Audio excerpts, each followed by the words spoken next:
my channel. So for today's video, tofu sisig. Then make sure it's dry. And I have 3 shiitake mushrooms, 2 long, supposed to be 2 green and 2 red, but 1 by 1, just 2. A small capsicums, red and yellow. First thing first, all I want to do is I'll make all the sauce first. So it's 1 tablespoon each. So 1 tablespoon oysters. Mayo, but this is later on. Butter for frying. 2 cloves of garlic, so I have 3, 1 small, and then only half of onions I needed. Then I need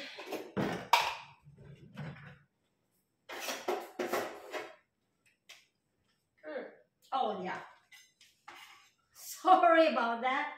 It's only in front of me, the knife. Here. Okay, I need about a tablespoon. This is brown sugar, and I need about just a teaspoon. And then naman 2 tablespoons water.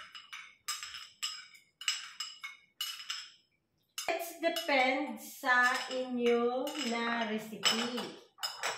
Kung double yung recipe, of course, i-double nyo rin yung inyong ingredients. And what I need is paminta.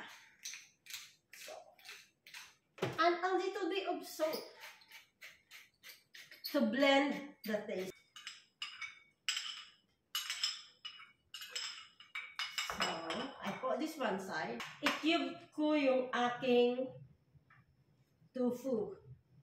So, sa laki ng tofu, kinat ko siya ng 3.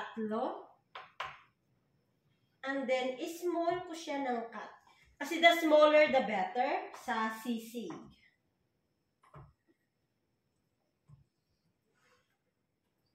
Yun. And then, small, then. Parang nakita nyo to? Parang small. Ang small niya.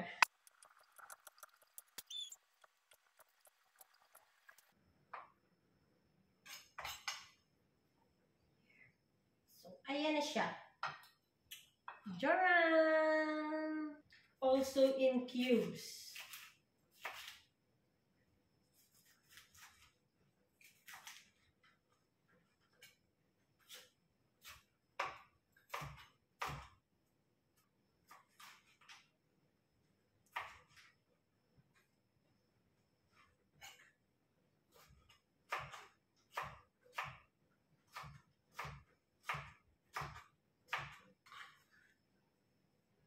There. Para mas maganda siyang tingnan. Di ba? Maanghang na siya. Pero ito hindi naman kasi ito maanghang eh. Kahit pa paano. Pero siguro nalagyan ko siya ng isa lang.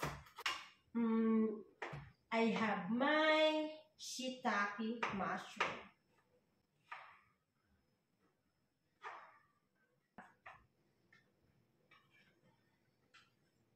Garlic. Actually, 3. Galing. Oh, hindi niyo ba alam na marunong naman talaga ako sumayaw? My onions. Kurin. It's all set. So, ang butter, malamang hindi ko magamit. And then, mayonnaise. Mayo is later. So, this 2 is later. This one is done. This one is throw away.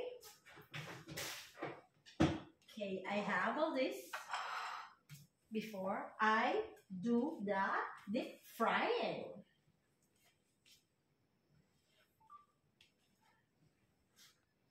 So there's my cube tofu.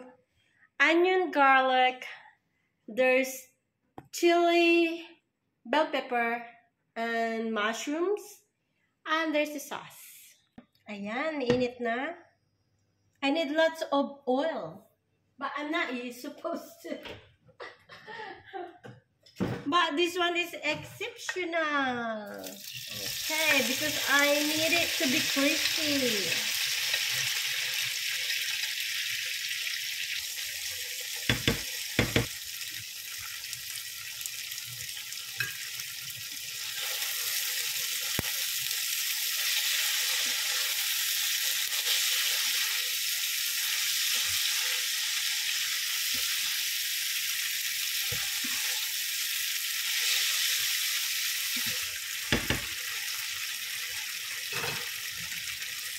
I'm so excited! First time na gumawa ng tofu sisig. Only that, wala akong sizzling plate. So, ganito lang. Kakain ako ng ganito. O, diba? Saya?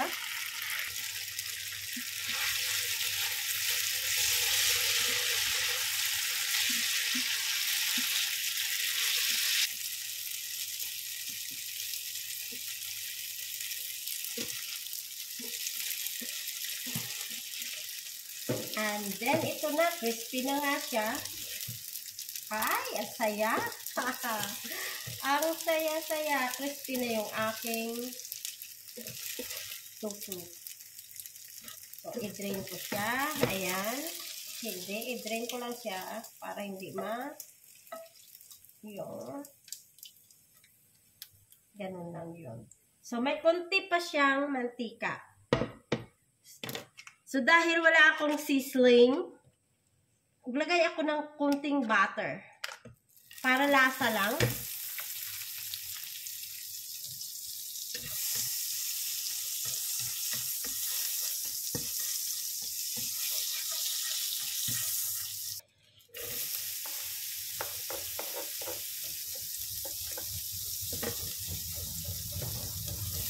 Siyempre, sibuyas first. O, diba? So, wala akong red sibuyas. Red sibuyas. So, white yung ginamit ko. Ayan. Oh my goodness. This is so...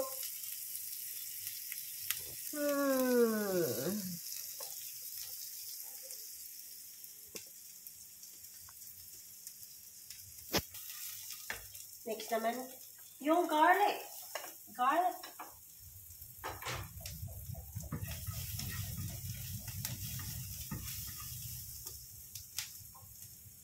Then, meron akong bell pepper, shiitake mushroom, and syempre, yung aking chili. So, i-together ko na sila.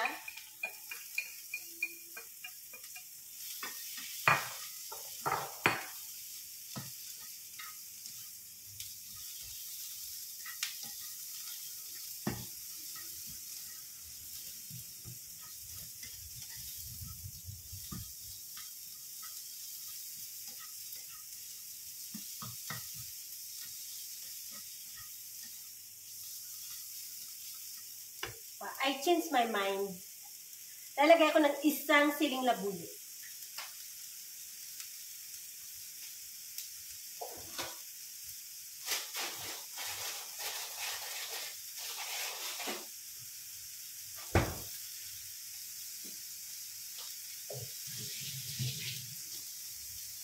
So, ikat ko lang yung siling labuyo dito.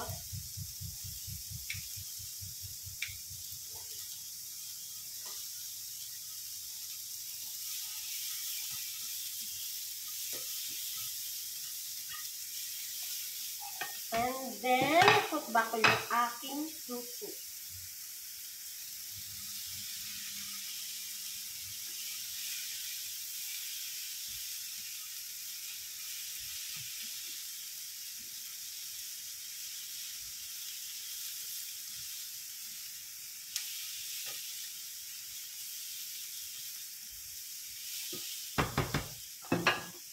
So, again, Dahil wala akong sizzling, hindi ko i-hot yung aking sauce.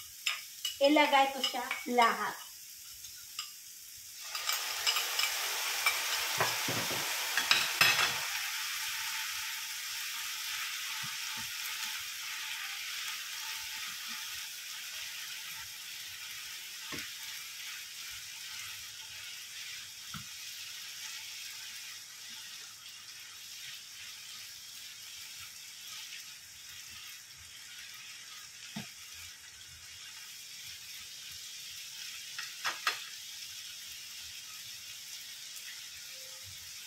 And the next, oh.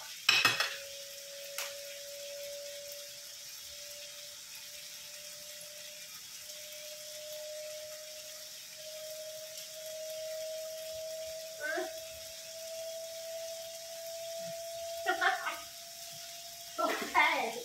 Hindi matanggal eh.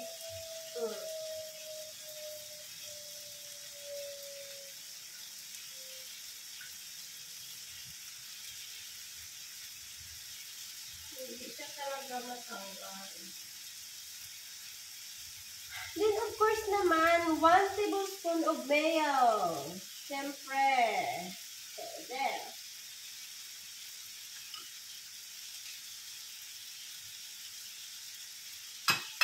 And give it a good stir to incorporate.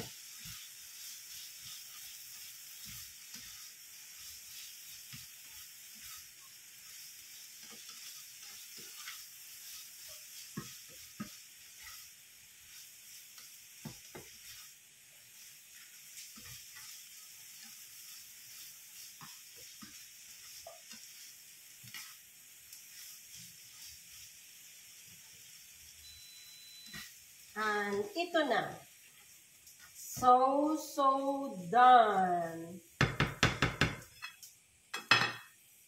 Ayokong malasahan yung mayo sa kutsara.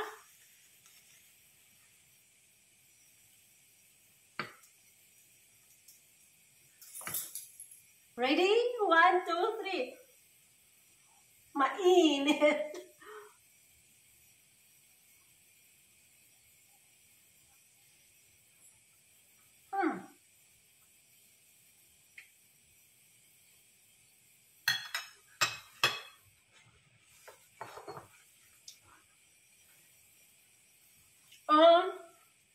OMG.